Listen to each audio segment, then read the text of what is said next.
سەروە قەرداغی لە نووسینێکدا بە ناونیشانی سەروەر یاسایە یاسا سەروەر نییە؟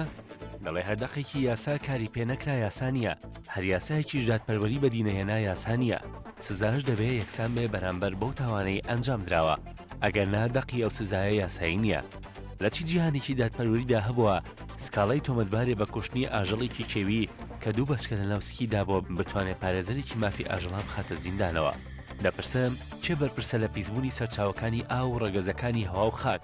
ئایا مردنی مرۆڤەکان و ئاژەڵ و باڵندەکان بەهۆی ئەم پیسبوونانەوە تاوان نییە؟ لە یاسادا بە تاواندا نەنراوە؟ دادوەر و داواکاری گشتی بۆ ئەم دۆسیانە چیان کردووە؟ خۆ ئەگەر یاسا سەروەر بووایە ئەوە گومانی تێدا نییە داوای سەروەری یاسامان نەدەکرد.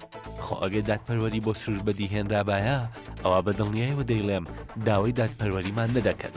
زیاتر لە چارەکە سەدەیەکە خەباتی ژینگە پارێزی لە باشووری کوردستان دەستی پێکردووە. گومانم نییە ئەم خەباتە دەبێ بگا بە ئامانج.